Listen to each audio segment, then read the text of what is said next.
support and stuff like that. That's fantastic. Wow. Well, you know what? When I first got, connected with Wendy, well, probably it was before we got married, so it was probably like in May. And I started reading up. I don't even know how it came across. It was one of those things where, like, if you like this page, maybe you'll like that page. And next thing I know, I'm reading about her organization, and I reached out to her, not really knowing the full story to it. But then we started emailing back and forth, and Michele and I were, as it got closer to June, we were getting married. So I had said to her, look, I want to talk to you about this, but I have to put it kind of on the back burner. And then when we connected again in August, I knew what I knew then I liked. But then when I started learning more about the whole concept, I was like, oh, we are all over this because it's fantastic. And it's a topic that touches home for myself, and what you guys are doing and giving people an opportunity and to have an alternative, option is just priceless. And again, Michele and I stand behind it. And a lot of people have this issue, especially with insurance and not being able to go to the a doctor, not really getting the natural health that you need, like alternative medicine. Mm-hmm.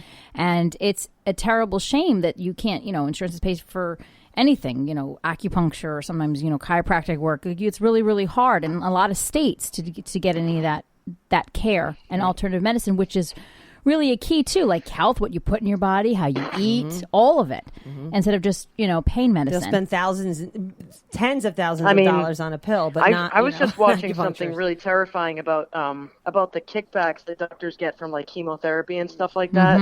It's really crazy to think of a lot of those things that a lot of times it just becomes a business to them, and I don't know. No, and the thing is, it's really expensive to get sick. A friend of mine, he had ALS, and his family, like without the nonprofits and a lot of the people that, volunteer their time, they can't really afford, to stay alive. Right. So a lot of the nonprofits step up where the, insurance companies aren't really pulling the weight. And I mean, it's not like we don't have access. Like, I mean, it's pretty cool in Massachusetts, we have Mass Health, and you can walk into a Minute Clinic if you need. It's not like other countries' healthcare, but when you think about how much is being wasted. So yeah, I mean, Bulldozer Health, for me, being a part of it, it's been a really fun experience. We laugh a lot. We have a lot of fun. It's a lot of interesting people who have probably been through stuff to even care, because it's kind of like if it hasn't affected you personally, it's not really on your radar. Right. So definitely. But yeah, no, it's good. I mean, we're just trying to get more people involved. We still need volunteers. Trying to make it national. We want to make like a database of health information for alternative stuff, like turmeric just trying to create a database of different things that have worked for people. Yeah, she shared that with us. She mentioned that. Actually, her interview will be out on our podcast, and it nice. Really give a chance to people. We're really hoping to promote it as much as we can, and just shine some light on it, because that's I mean, we have the platform to do that, and if it's a cause that we really do believe in, which we do, we'd like to do our best to support it. So how long, going back to you and Ari Band, how long have you been a musician and doing this? Sure. I started playing music back in 1995, just fell in love with it, got right into songwriting right away and just sort of had a knack for it. And then I joined forces with my buddy. We were in Spanish class, and he's like, we should start a band. And sort of having the confidence of being 15-year-olds out at open mic nights with people who were like in the folk circuit. Yeah. People were actually it was sort of the feedback that we were getting that made me want to move forward. People were like, you have a great voice. I liked your songs and stuff like that. So that's sort of what propelled us. And I think that that's sort of the way it is. If you get a certain feedback from people, you sort of think like, oh, I guess there's a reason I came out to do this, Yeah. And then you have your nights where you just don't really feel the love, but you do it anyway, because like, it's just what I have to do. It's like a calling, You got to stick to it and work through it. I've had some good, I've had some plateaus. I was a street performer for years. Like when I got out of high school, I started busking in the streets in Cambridge, just Harvard Square area. Oh, wow. Like by Harvard University and the subways in Boston, and I actually made a living doing that. And so it was like I would pack up my gear on this little wheeled dolly and find a spot, set up, play for like 3 hours or whatever. And some days I'd make $2, some days I'd make $100, but I was paying my rent, and That's fantastic. Met some cool people. Yeah. And had fun with it. I did that for years. Yeah. I have to ask you, what is it with the green sneakers? I see them everywhere.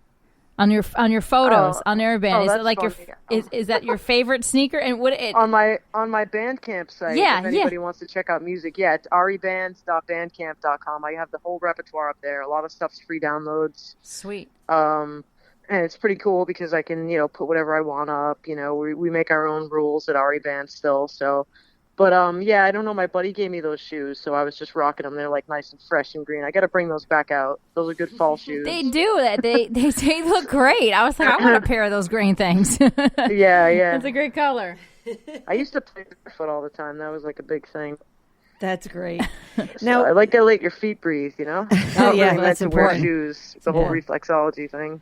Yeah. If it was up to Jen, she wouldn't wear any shoes. No, I would be barefoot. I'm not wearing any right now. There you go. I'm only wearing them because I flip-flops in, but I would be barefoot the rest of my life if I could. Mm-hmm. Sometimes I forget. Nice. Sometimes I get in the car, actually, and I'm like on my way to work. And you have no shoes. Shit, I have no shoes on. I'm like, damn it. I wear my flip-flops to work or my slippers. So many times. I can get away with doing massage therapy barefoot. Like, people are just like, whatever. That's cool. Welcome to the dojo.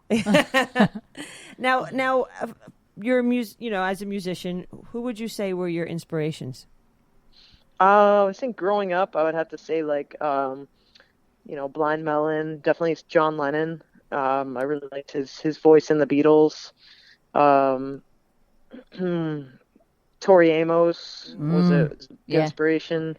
I like her ethereal stuff and blues music, and like I like old Motown stuff, and I just always I sort of fell when I was a kid into the 60s stuff that I missed. Just that whole psychedelic love rock thing, which I still like to bring that back, even though it's sort of like gone. I'm like, you know what, consciousness didn't go anywhere. The big love burst might have seemed to have faded, but it was the same energy. So I'm kind of like a post-Woodstock child. Well, a lot of great things came out of that time, and progressive music came out of that. So what was cool about it is the audience was just as into it as the band, and I think that's the hard part sometimes, is sort of getting the crowd to loosen up. And obviously we as songwriters show up turned on and into the music. And then I just watched the Janis Joplin documentary, and her whole thing was like getting that feedback with the audience and having it build, and that energy. Well, Ari, why don't you tell our listeners where they can find you and any information on the event? Sure. Well, I get the Facebook page, Ariband, Ariband. If you want to check out the entire musical repertoire and download a free album right now, you can do that at ariband.bandcamp.com. Okay. We have the ariband.com website up as well, where we still kind of working on that, so it's going to have some more stuff available eventually. So everything's up on Bandcamp for now. Got a bunch of videos on YouTube to the Ari Charbonneau channel. Or if you just like go on YouTube and like look up Ari Band, a bunch of stuff will come up. There's a couple other Ari Bands like in the world, but we're like we think of ourselves as the Ari Band, and whoever shows up, because it's kind of a rotating roster. It's always myself and the guitar singing, and then we have different percussionists and different musicians that turn up, so it's pretty cool. And then different MCs we're working with, getting the hip hop thing going. That's good. I'm looking forward to hearing about that. That sounds cool. It's cool. Yeah. Well, thank you guys so much for the interview and everything. I appreciate it. Absolutely. Thank you. Appreciate Thank your you. time. We will be in touch, and we will be following your event. And if we can live stream it, we will definitely be doing it that day. Is it an all day thing, an all night thing? Like, how does that work? I think it's an evening show. I'm guessing it starts around 8 or 9. Oh, cool. All right, definitely. But if people want to find out more about Bulldozer Health, it's bulldozerhealth.org. Thank you. Excellent. Appreciate that. All right. Well, thank you so much. Good luck with it. We wish you the best. All right. Have a great night, ladies. Right, you too, Ari. Thank you. Bye-bye. Bye. Hi, this is Karen Pike, and I'm listening to the Girls Hour from Down Under, Melbourne, Australia. Well, good morning, Jori Costello. How are you? I'm very well, thank you. Well, welcome to the Girls Hour. It's a pleasure to have you on. So nice to have you here. Pleasure is mine. Thank you so much. We spoke with Wendy about 3 weeks ago, and she told us about the upcoming event, Take Back Your Health Benefit Concert, which will be on October 1st in Arkansas at ROTC. I love that restaurant on the corner. Oh, I like that. Isn't That's that really cool? Cute. And you are involved in it. So can you tell our listeners how you came to be involved in it and what your involvement is with it? Yes, I'd be happy to. This will be my third Take Back Your Health concert. I really believe in the cause because I was here and involved and watched Wendy Love Edge become as sick as she was. She was a working 40, 50 hours a week as an occupational therapist. She had some heart issues before I met her and had some stents put in, and then over the years that I've known her, which are probably going on like 10 years now, she became very ill. She was told she was going to die. I witnessed it all, from her being a viable workaholic to a wheelchair bound on oxygen and nearly dead.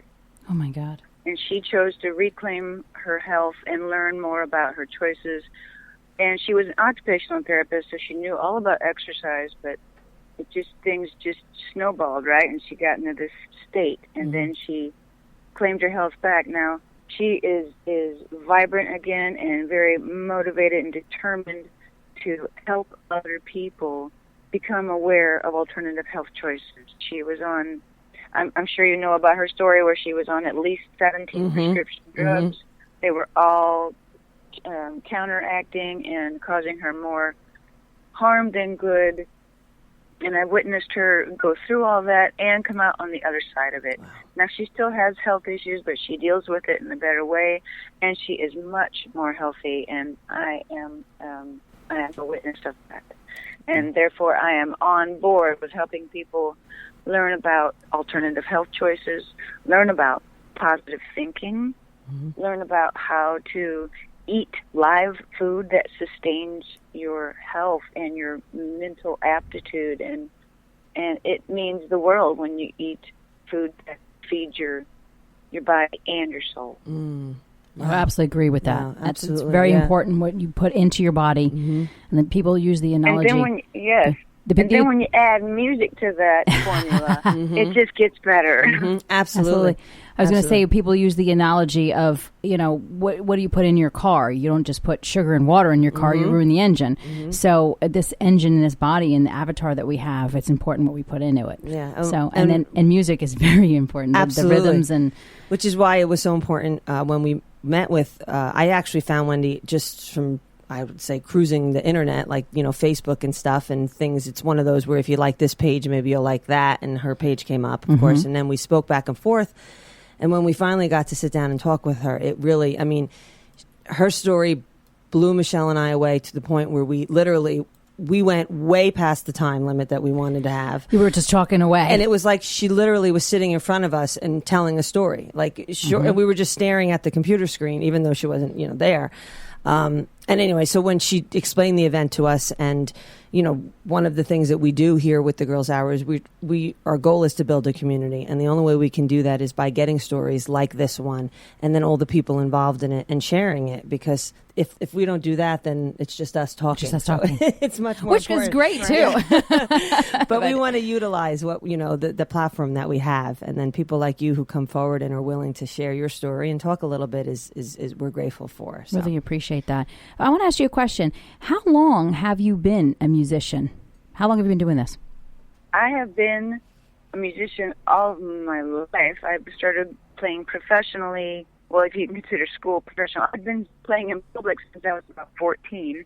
I've been playing with Angela Edge for about 15 years. Wow.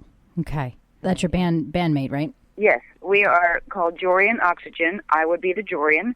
She would be the Oxygen. Excellent. That's so cool. Excellent. We call our style of music art rock. We have both been out lesbians since we were teenagers. Snaps for that. Snaps for that. Definitely. We have a combination of songwriting styles that are hers, mine, and ours.